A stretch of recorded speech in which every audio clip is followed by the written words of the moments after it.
PBS Hawaii. Home is here.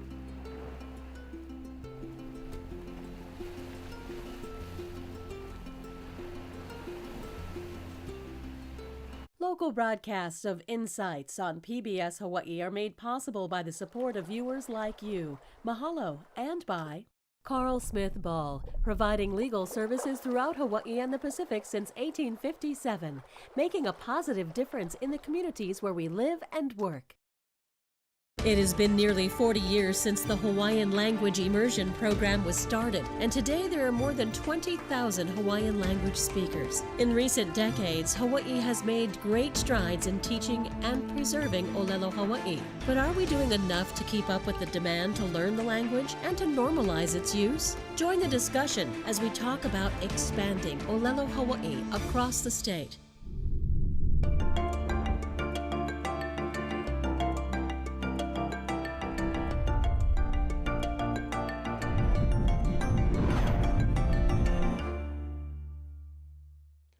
Aloha and welcome to Insights on PBS Hawaii. I'm Daryl Huff. February is Mahina ʻŌlelo Hawaiʻi, or Hawaiian Language Month. In a resolution introduced in Congress, U.S. Representative Ed Case said Hawaiian Language Month is not only a commemoration of the success story of ʻŌlelo Hawaiʻi, but a recommitment to the continued effort that will always be required. Hawaii is the only state in the U.S. that has a designated native language, Hawaiian, as one of its official state languages. It was recognized as an official language at the 1978 Hawaii Constitutional Convention, and since then there's been a concerted effort to teach and promote ʻŌlelo Hawaiʻi. But are we doing enough to revitalize and normalize the language? What can we as a state and community members do to expand ʻŌlelo Hawaiʻi? We look forward to your participation in tonight's show. You can email or call in your questions, and you'll find a live stream of this program at pbshawaii.org and the PBS Hawaii YouTube page. Now to our guests. Kaʻiu Kimura is the director of the Haka, ʻUla o Keʻelikōlani College of Hawaiian Language at Hilo. I think I got it. Executive Director of the Imiloa Astronomy Center. She's currently a PhD candidate in the Indigenous Language and Revitalization Program at Hilo. Hailiʻōpua Baker is a playwright, director, and educator from Kapaa, Hawaii, whose work focuses on revitalizing Native Hawaiian history and stories. She oversees the Hawaiian theater and playwriting programs at Mānoa and is a recipient of the Kennedy Center Medallion of Excellence. Kauʻi Sang was selected as the first director of the Office of Hawaiian Language for the State Department of Education in 2015. Previously, she was the educational specialist for Kaiapuni, the Hawaiian Language Immersion Program. And Kanoe Pacheco, is a product of the Keʻelikōlani Kaiapuni, the Hawaiian Language Immersion Program on Maui.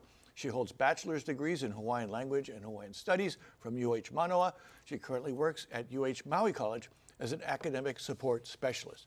And let me start off by asking each of you please to explain to us how you came to the language yourself. And you could please do that in ʻŌlelo Hawaiʻi, and then explain to us what you just said. Let me start off with Kaʻiu Kimura. Please tell us how you came to the language yourself and explain to it fully and use the native tongue. Ai, aloha ahi, mahalo nui ke kuka ana o kākou, no kākou ʻŌlelo makamai o ka ʻŌlelo Hawaiʻi. U he kupa wau no ka ʻaina o Waimea ma Hawaiʻi mo kupuni, ma leila I hānau hānai I ai, ʻaʻale wau I hoʻoulu ia I loko o ka ʻŌlelo Hawaiʻi. E naʻe, ua pomekaʻi loa ka ʻohana ʻoiai o ke kahi o nā pouhana nui I hoʻomaka I kēia aukahi ana o ka hoʻola ʻŌlelo Hawaiʻi. Oia kuʻu wahi ana kala o Larry Kimura. No leila, nui koʻu nana ana iaia ma kāna mau hana me kona mau hoa. Kipa mau I ka hale o kona makuahine, ko ukupuna wahine no hoi. Pela wau I lohe ai I ka lako ʻŌlelo, ma waina o lako. Hoi hoi no ka mea, ka nui o ka poʻe I hele pumeia I Waimea he poʻe kupuna, he poʻe o'o. O wau he kamaliʻi, he keiki ʻōpio I ke la wā. No leila, ua noʻonoʻo wau no ka poʻe kupuna keia ʻōlelo. E kā, hoʻea mai kekahi mo keiki ʻōpio, e lua, e kolu paha makahiki. Wali o ka ʻōlelo Hawaiʻi, o kēlā kālā ua ʻōlelo Hawaiʻi, ʻōlelo mualoa. Okay. Kēlā I pai. Can you tell me that story in English now? Sure. So we can... It's easier to tell it in Hawaiian, but Sure, I grew up in Waimea on the island of Hawaii and was very blessed to have a very close family. But I wasn't raised in the Hawaiian language. However, one of my uncles played a major role in starting the Hawaiian language movement, and that's Larry Kimura. And so I was very fortunate to. He was honored today at Hilo, I think. He's been, yes, he's still with us at Haka ʻUla Keʻelikōlani as a faculty member, working with students, researching, and continuing to expand the domains of ʻŌlelo Hawaiʻi. But he would bring his friends and his colleagues to my grandmother's house, and they would have a good time together in ʻŌlelo Hawaiʻi. And I was always struck by that. And but I also thought, oh, that's for the poʻe kupuna, that's for the older generation. It wasn't until two of his friends who had their own children that were about 2 or 3, they were very young, came to my grandma's house, and I heard the two of them conversing completely in the Hawaiian language. That was their first language. And I think that was the moment for me that sparked this aloha to want to also become fluent and be a part of this community that was reclaiming our native language and our native identity. Let me move on to Kanoe Pacheco. You're the youngest of us here by far, and you came through the immersion programs, but how was that for you? Aloha, mahalo na keia hui ana o kākou. So o wau ka muli o ko'u ohana, ki keiki hiapo loa, kalamai muli loa. Ua ike ko'u makuahine I nā hoa hanau a'u e hele ana komo ana I ka papahana Kaiapuni. Ano laila wana o oia, oh he mea pomaikaʻi keia, e komo wau I ka muli loa o ka ohana I kia papahana. Ua maikaʻi loa ka hele ana nui nā hoa hanau a ka makahale o wau wale no ka mea ʻŌlelo Hawaiʻi. Kekahi manawa ua paʻakiki, he aha hoʻokoa ana I ka haʻawina no ka mea ahe kokua. A ka pomaikaʻi loa wau ke komo ana I keia papahana a ka hoʻomau ana I ka hoʻonaʻauao ia ma ka ʻŌlelo Hawaiʻi ma ke kula nui. A I keia manawa, ia ale pau ka hoʻonaʻauao ia ana.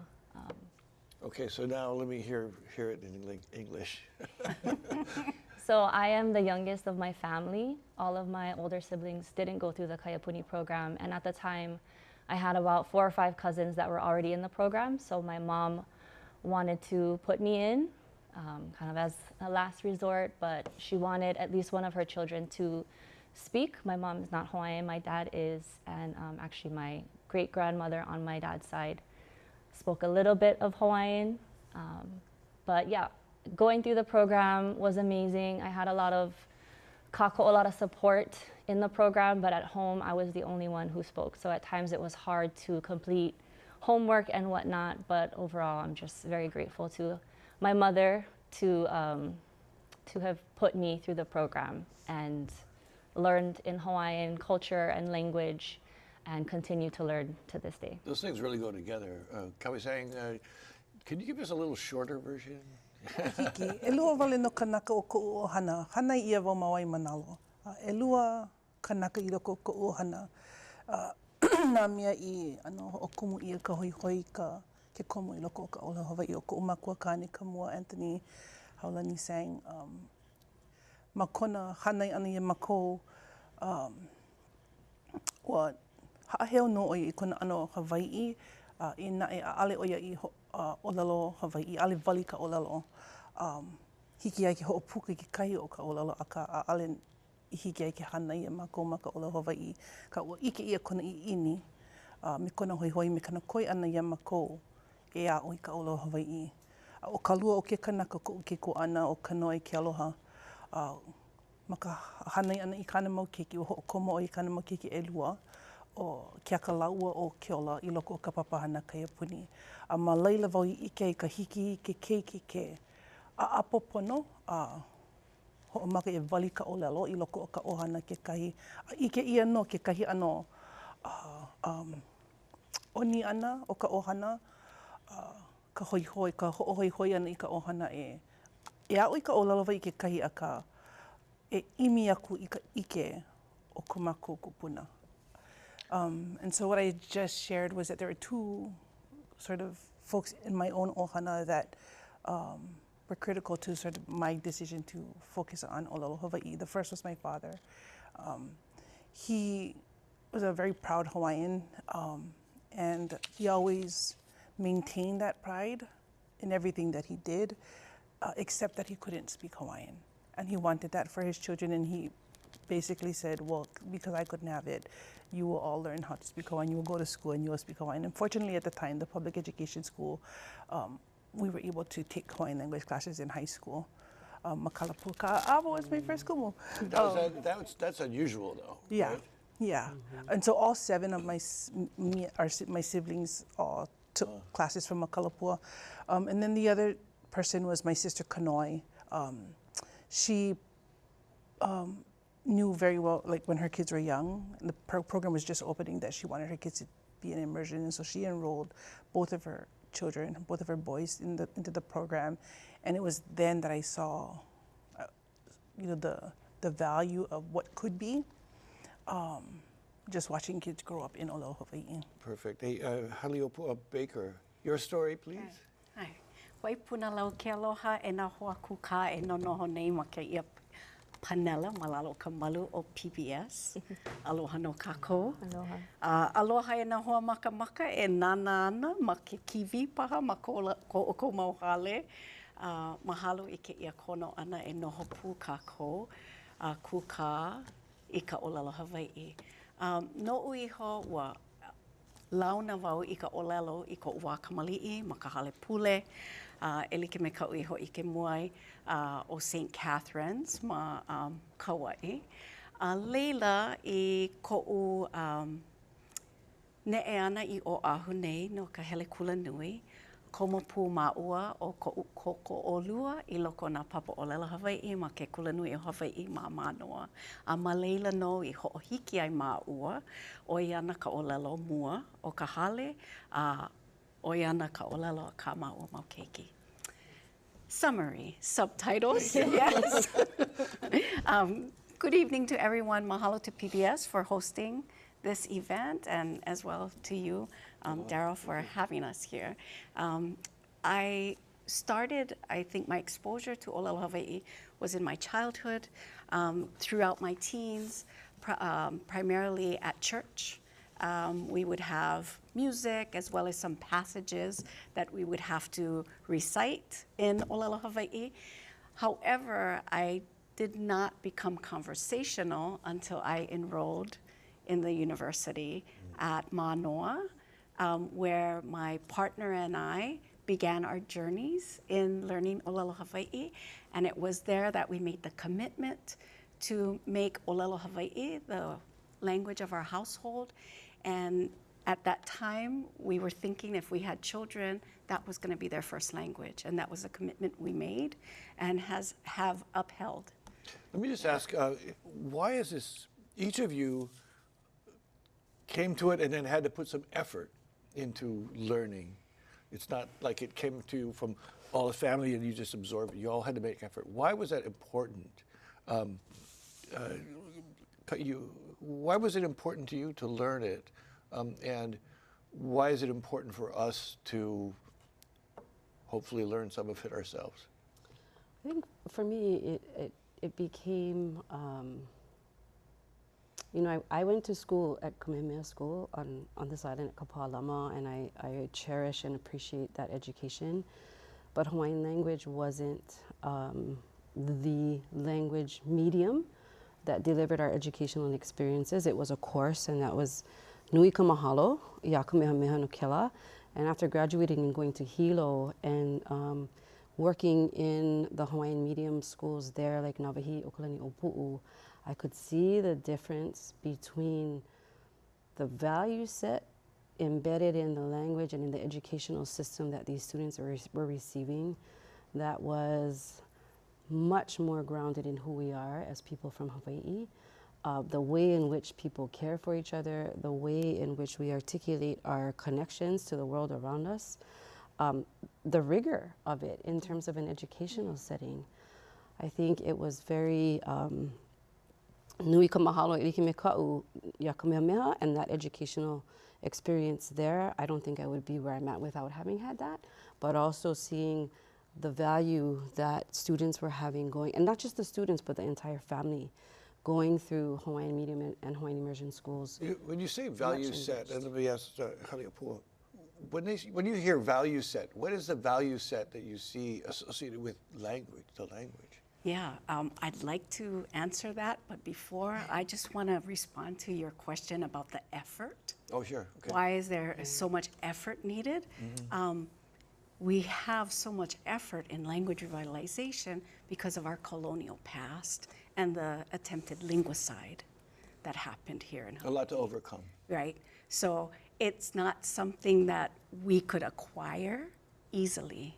There had to be work, and it's all the individuals like Kaʻiu's uncle, right, who made the sacrifice and made that movement his primary focus in life so that we could be enrolled at a university taking language.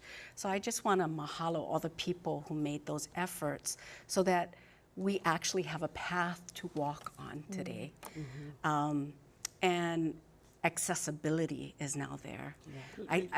And on value, right, o ka ʻŌlelo Hawaiʻi ke kahua o ia mea he kanaka.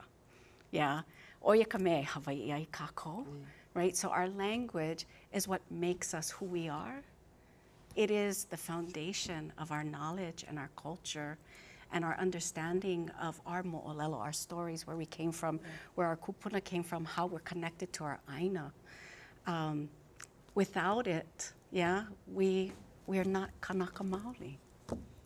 Yeah, I think, I mean, mahalo for that. I think what she's sharing really sort of sparks this, this need in me to be able to articulate that this is like, people will say, oh, this is your kuleana, it's great to reestablish your identity and those things, but I feel like there's a sort of this intrinsic feeling inside of me that allows me to know that when I visit with my kupuna,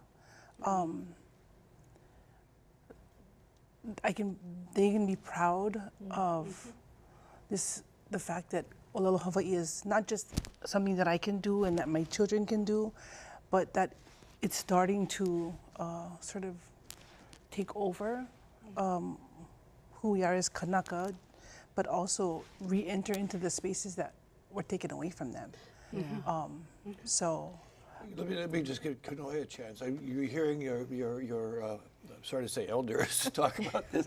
How does that make you feel, and what do you respond to among what they've said so far? Yeah, I agree with everything that's being said. I think growing up in Kaiapuni, I didn't realize how important ʻŌlelo Hawaiʻi was because I had it every day. Until I came to the university and took a deeper dive at ʻŌlelo and grammar and mo'olelo and awesome kumus that I had here at UH Mānoa who helped to make me critically think in Hawaiian. Like speaking Hawaiian, saying Hawaiian words and sentence patterns is one thing, but I think the value of ʻŌlelo Hawaiʻi is, and the difference of it, is that your brain thinks differently in ʻŌlelo Hawaiʻi. How? It's just a different worldview. Yeah. Seeing the world differently. Yeah, it's almost like this, you grow up in a language that wasn't yours, but there are cultural traditions in the home that happen in the home but don't necessarily translate over into this culture of education in English. And then you learn ʻŌlelo Hawaiʻi and you become proficient at ʻŌlelo Hawaiʻi, and it's like this reconnection of the mind and the spirit to the things that you're seeing, that it becomes like reaffirming. Years ago, I did a series of stories about people who were overcoming substance abuse addiction, and they went up to a program in Makahau where they were in the loi, and one guy said, "I feel in the mud of the loi the connection to my ancestors." Is that what we have going on here? Yes, Absolutely. It is the key to unlock that understanding, that worldview that was mentioned, and it reaffirms, right, how our ancestors taught, right, and how we can navigate and move forward and reclaim our our identity, our language, our culture, our history. Nowhere else in the world, right, is Hawaiian language found. It belongs here to this place in the middle of the Pacific Ocean. So to lose that and to lose all of the insight and the connection that that language carries would be a detriment to Hawaii, but also to the world, because that uniqueness would be gone. The effort part I wanted to add too is that, you know, in 1896, when the Hawaiian language, education, everything in Hawaii was done through Hawaiian language, government, commerce, education, the language of the home, religion, plantation. Like, a lot of us were mixed ethnicities. We have ancestors who are from other places around the world who are also fluent in Hawaiian language. I think in you know, during that period where the overthrow happened, and in 1896 when it was through education and banning Hawaiian language in education that started the demise of our ʻŌlelo. For all those generations up until 1978, when we started to reclaim Hawaiian language as the language of the land. So for generations we had this decline in speakers. So to the effort question you had earlier, it's going to take a while for us to reverse that. And we've actually chosen the strategy of education. There's the one strategy that took it away from us, because we value education, we value literacy. To use that as a tool to bring it back, I think is really powerful and says something about our people. And talk about that success a little bit, because you did bring, Yeah.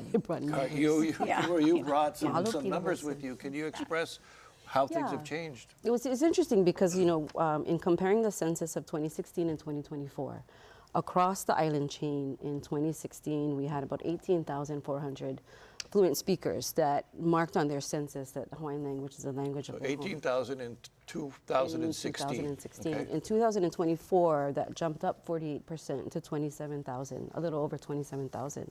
So I think it's really positive to see this kind of change that's happening in our homes. The largest language spoken, non-English language spoken in our homes throughout all of Hawaii is Hawaiian. And majority of those speakers are in the ages, between the ages of 5 and 17. So I think it's a direct correlation to the hana nui that all of our schools, whether they're immersion or, you know, teaching Hawaiian language classes in English medium schools. Well, that's a way for the growth to be exponential. Yeah, and once we get intergenerational transfer of knowledge, right, where the grandparent is speaking to their mo'opuna, to their grandchild, right, that's when we start repairing, right, what was broken, that continuum that was broken. And we're seeing that. I'm so excited. It's so exciting to see that. Yes. Wow, okay. We are getting quite a few questions. I'm impressed. Thank you. And I want to honor our audience by, okay, so this is something that I'd heard before, and I'm not sure who's the best to respond here. It says, can the panel explain the difference between the really old Hawaiian spoken in Waipio Valley and the newer type spoken now? I don't know if it's the difference between dialect. This is Henry from McCully. And then a second question along the same lines, is the teaching of Hawaiian language standardized? Also, modern Hawaiian sounds different than the Hawaiian that was spoken in my family's memory. That's Michael from Hilo.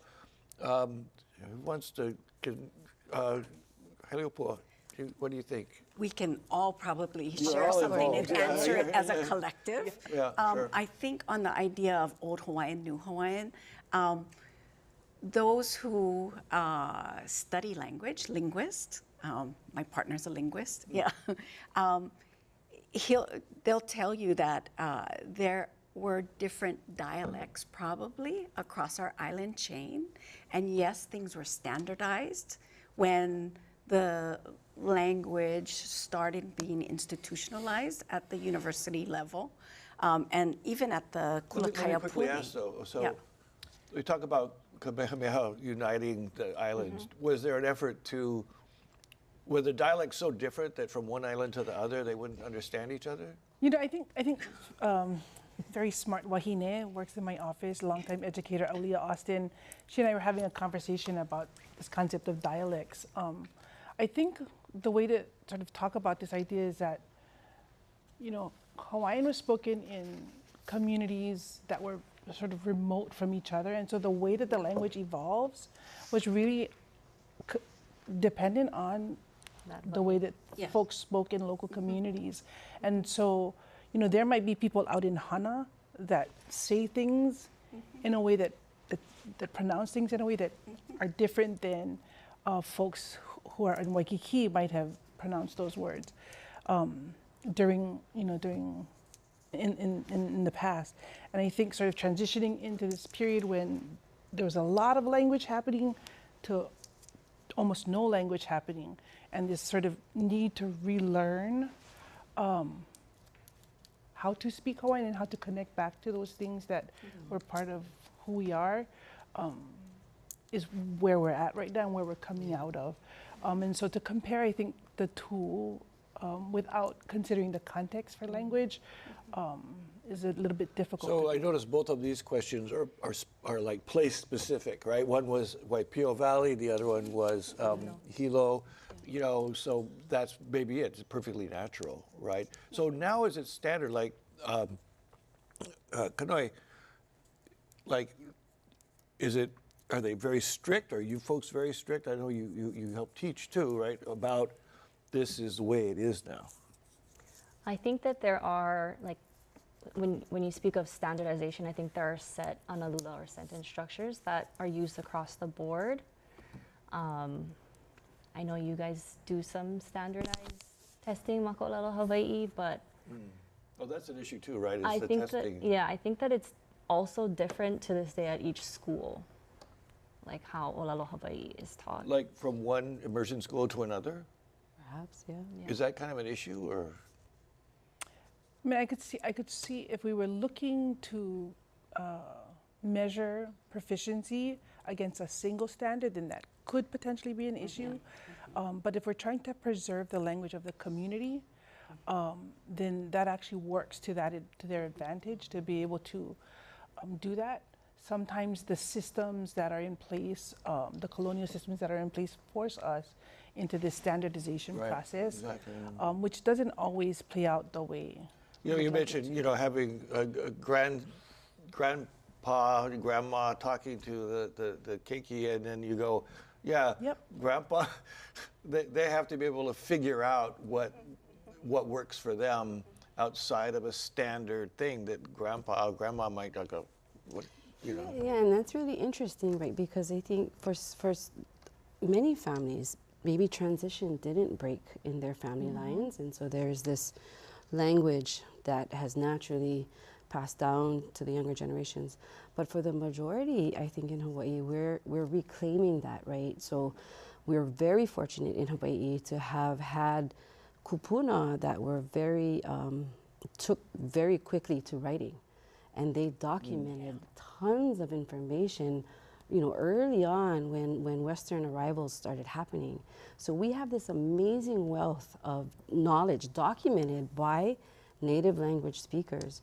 We also have interviews, oral interviews that we can listen to that were done in the 70s, 80s, that are also a repository that we have to lean on today. So for those of us reclaiming ʻŌlelo Hawaiʻi, because there has been a break, we do need to rely on these materials that our native speakers left for us. And that perhaps maybe some view as standardization, but it's working with what we have to make sure that we can continue to pass that on through our language. That's a reminder too that back in those days, Hawaii was the most literate, one of the most literate places in the world with the Hawaiian language. Right, right. So you have that tremendous, all the newspapers and all that other that was there. It started in 1834, right? The first printing of newspaper west of the Rockies.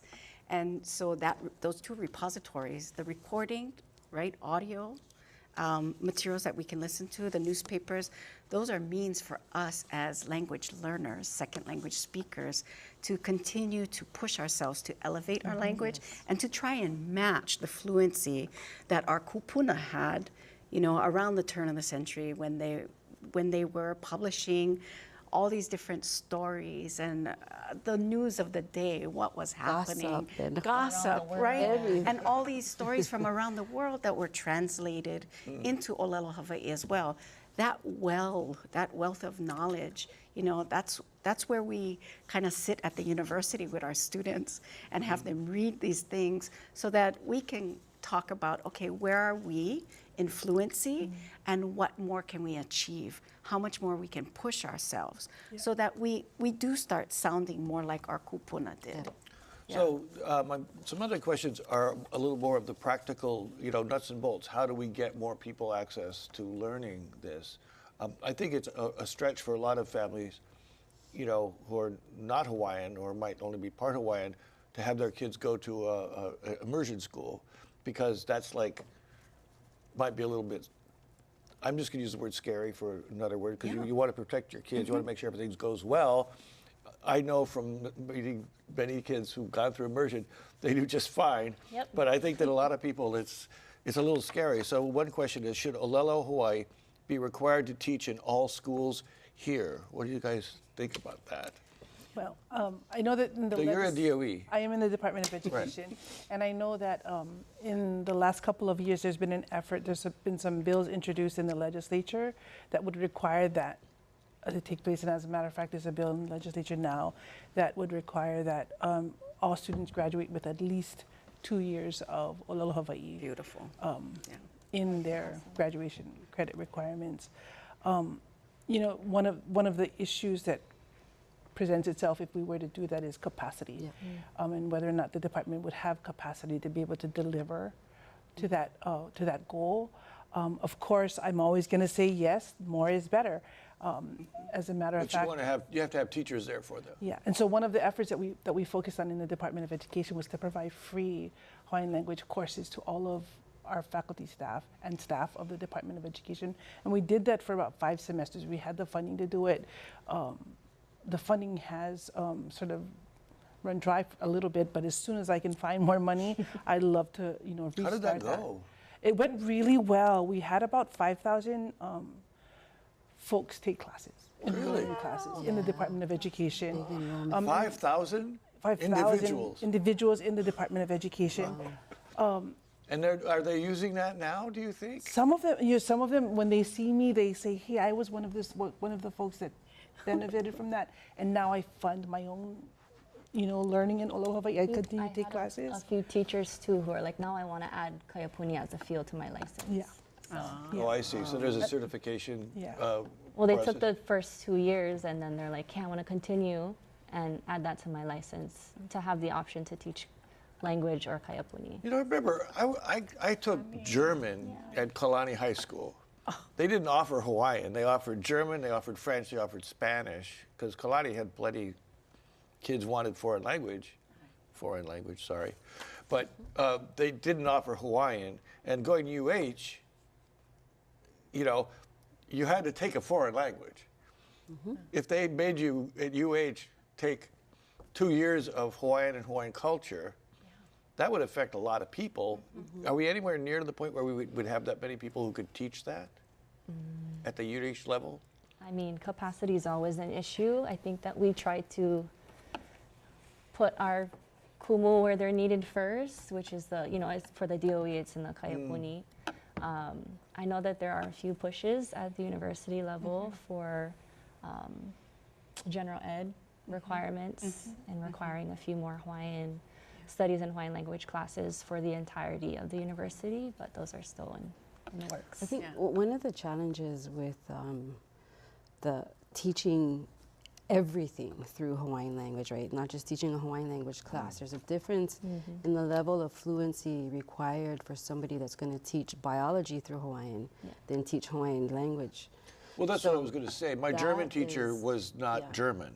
That's the challenge, is developing that level of confident, competent fluency that those teachers can then teach fluently across the different content areas that they have to teach to the students. And that's not an overnight process, and that takes commitment to invest in developing your ʻŌlelo Hawaiʻi skills. There's an estimate that about 1,100 hours are required to develop fluency in a teacher that can then feel confident to go into an environment where everything is conducted through ʻŌlelo Hawaiʻi. So excuse me for like doing triage and all these cards coming in. And I am listening to you.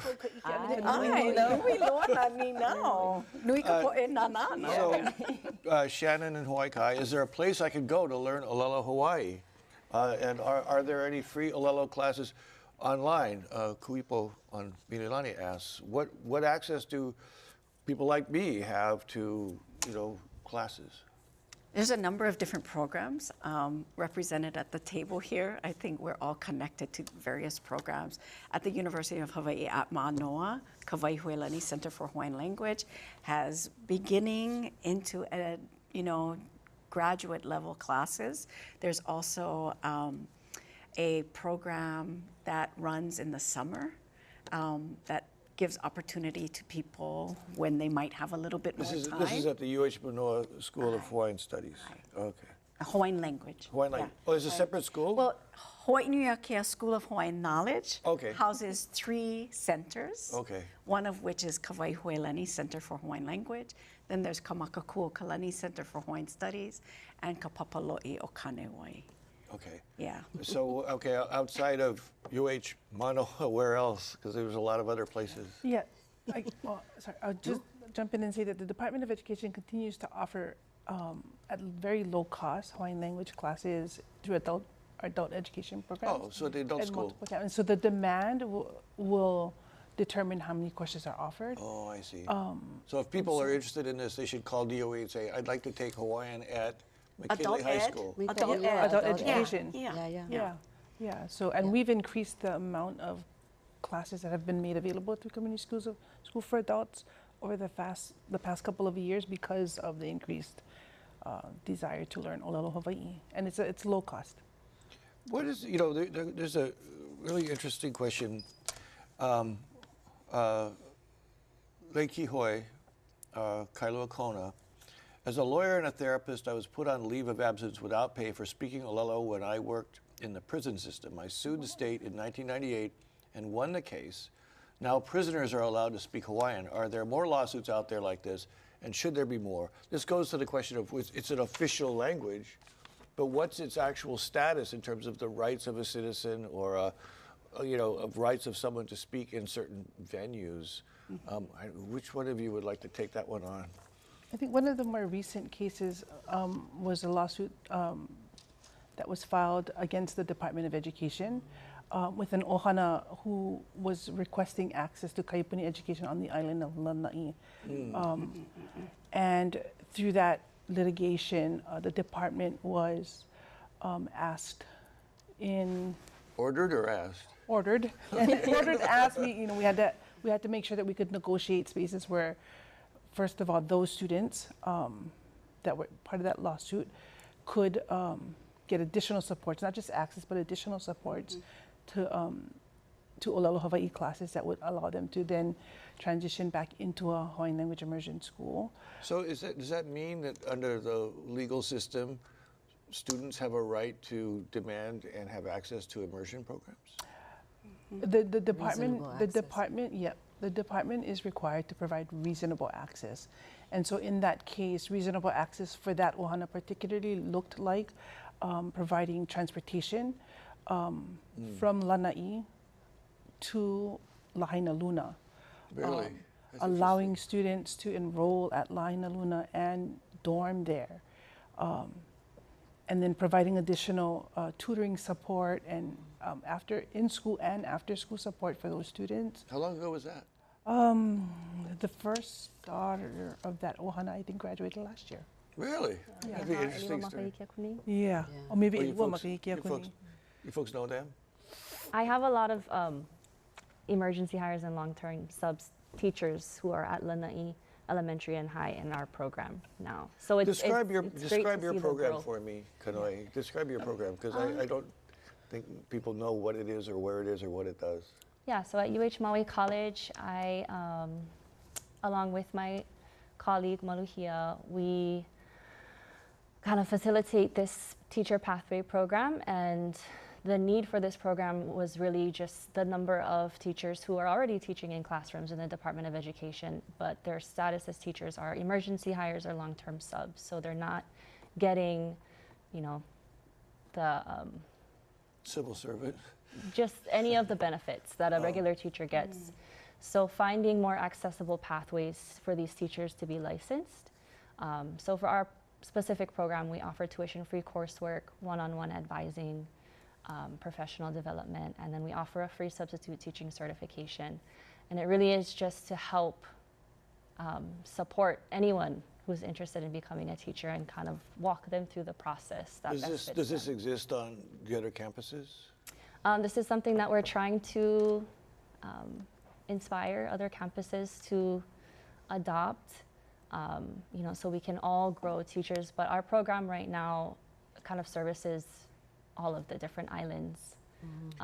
Let me ask also, so on the same question, so we've talked about the children's access to immersion being something that is now somewhat protected in the courts. What about other things? I know we've had disputes over access to Hawaiian translation in court. So funny you bring that up because we were contracted by the Office of Language Acquisition. In fact, we work with Keʻelikōlani to develop coursework training as well as the evaluation that would then certify if someone successfully accomplishes the training and the testing, that they would then become a qualified court translator. So yes, I mean, see, this is when your mission is so large, and that's to renormalize Hawaiian language once again in its own homeland.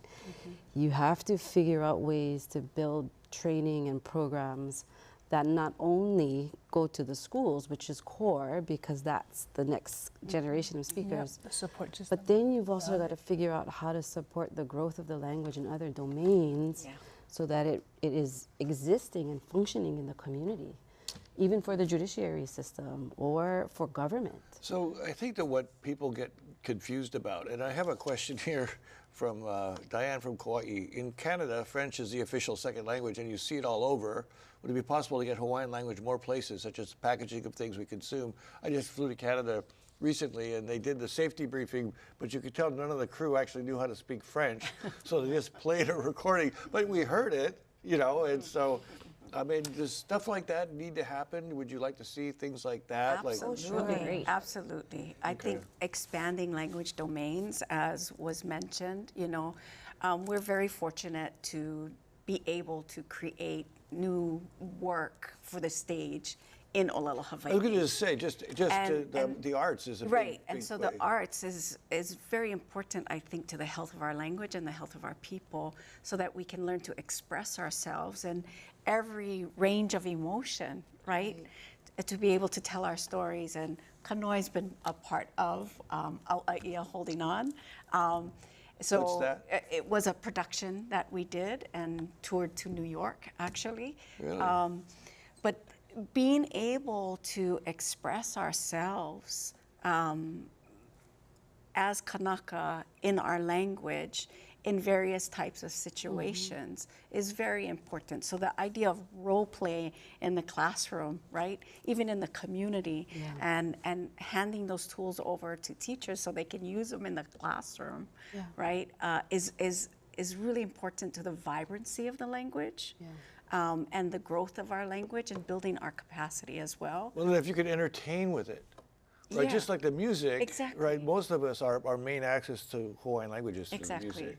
But then other ways, television shows, you know, movies. Yes, that's the next horizon, right? That was the partnership with ʻUla and Hilo in terms of committing energy to building the Immersion Center. You know, expanding the domain into the different sciences, so that it is also operating there.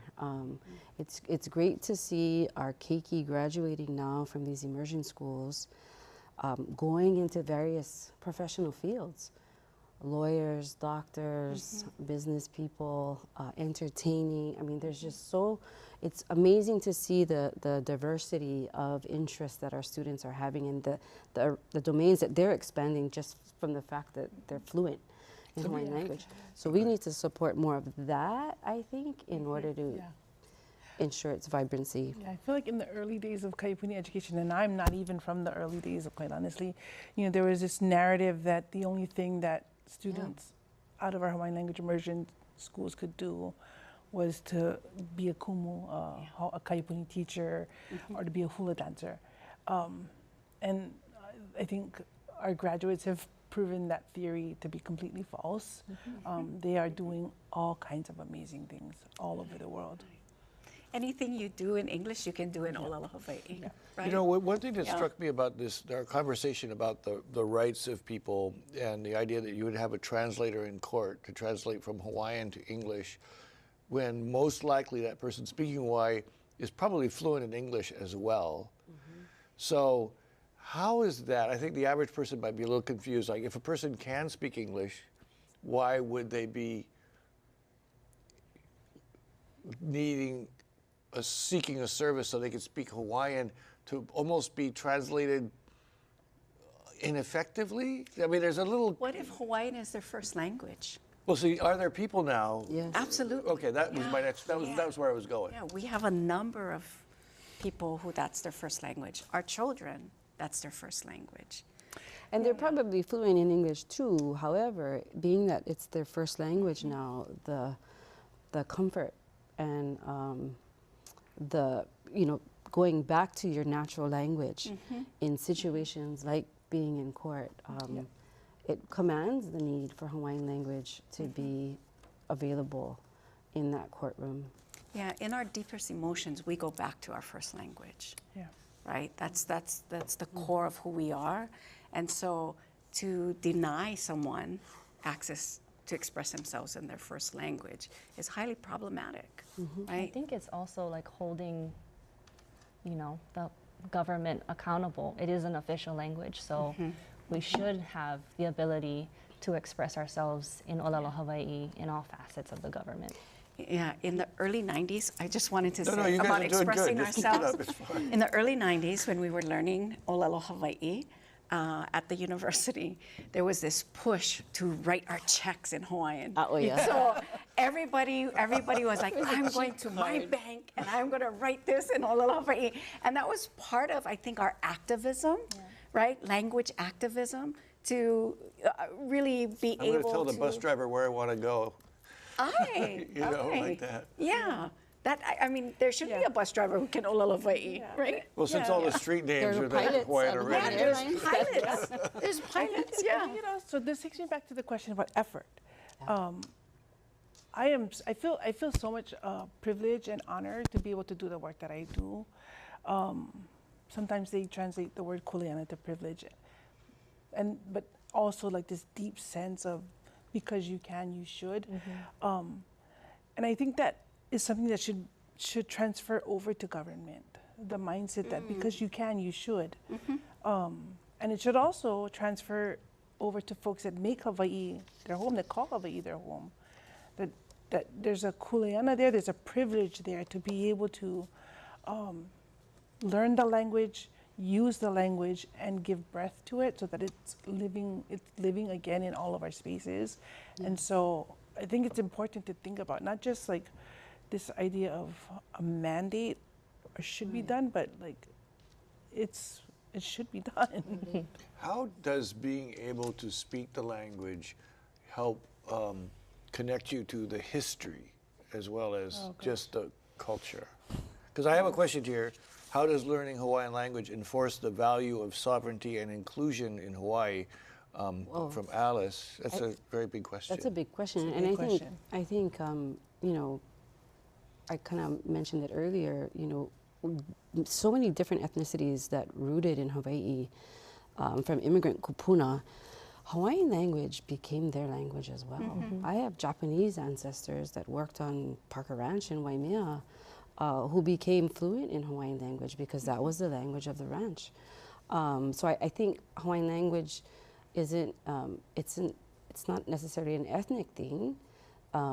It belongs to this place, and sure, there are people that have ethnic connection and history to this place, but everybody that calls Hawaii home at one point, everybody that was under the Hawaiian kingdom, right, Hawaiian language was their language. And so I'd like to see a Hawaii where we return to that, where everybody who calls Hawaii home has a level of fluency and connection to this place through the language of this place to maintain Hawaii's unique identity. Globalization is a real threat it's a real privilege we have today to have access to all these wonderful different opportunities across the planet.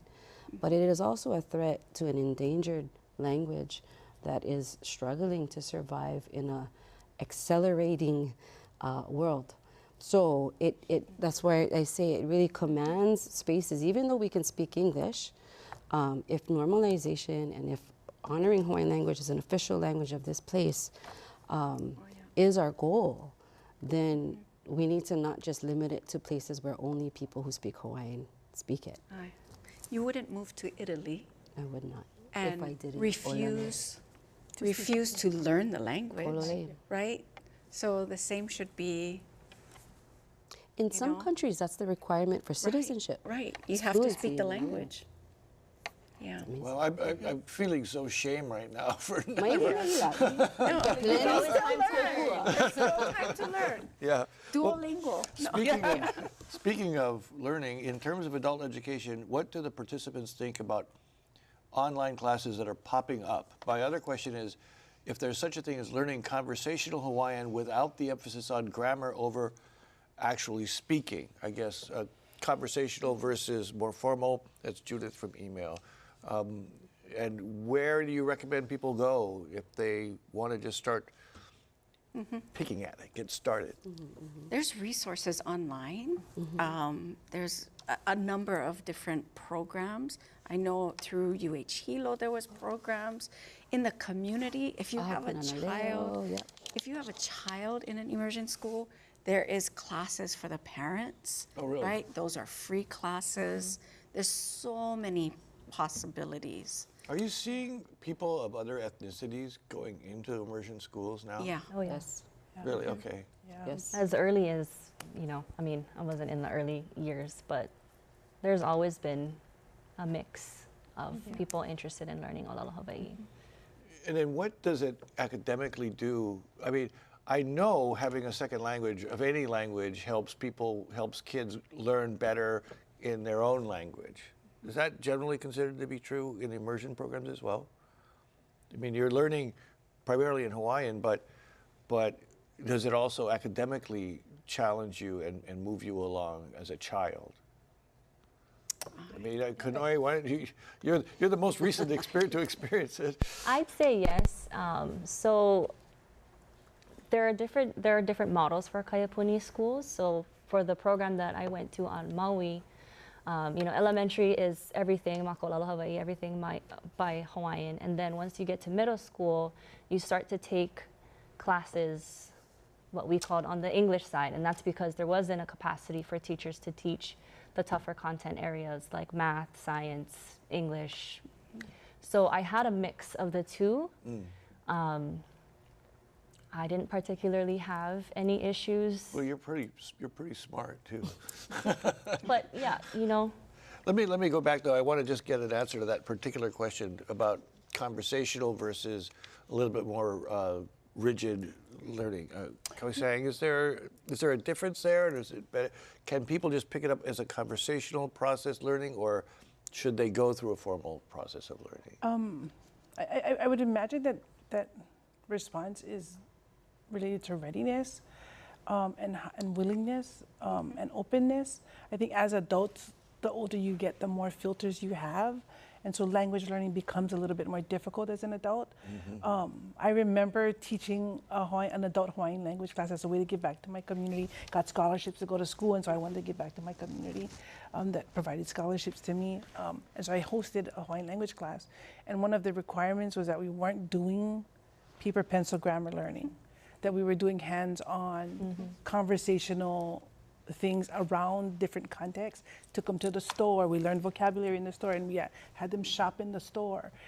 It was a matter of getting them to sort of drop their filters a little bit.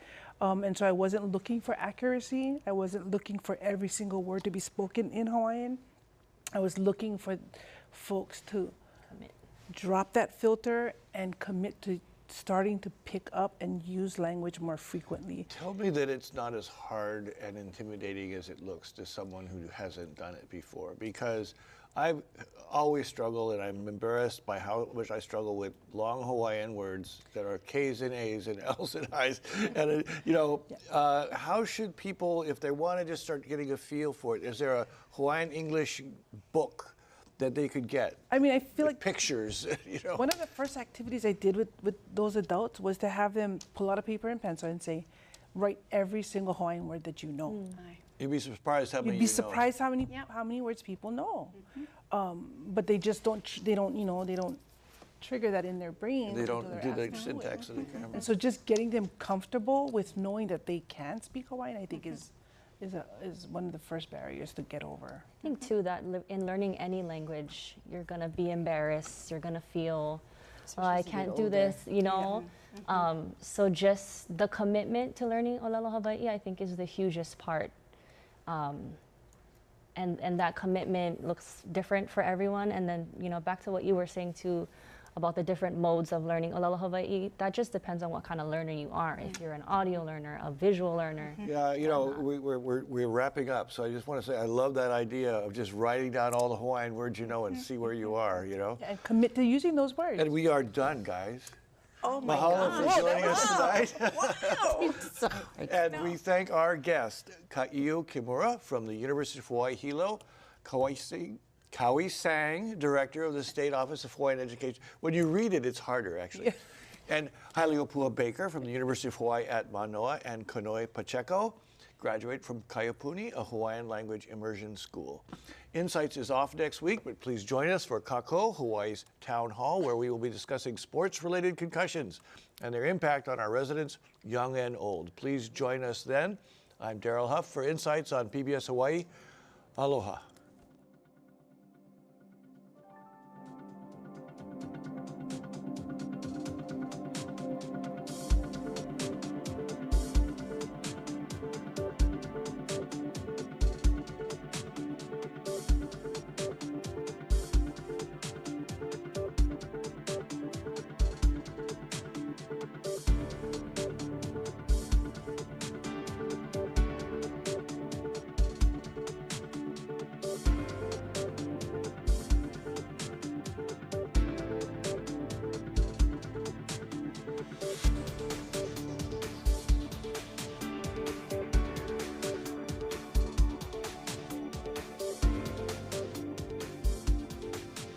Local broadcasts of Insights on PBS Hawaiʻi are made possible by the support of viewers like you. Mahalo, and by Carl Smith Ball, providing legal services throughout Hawaii and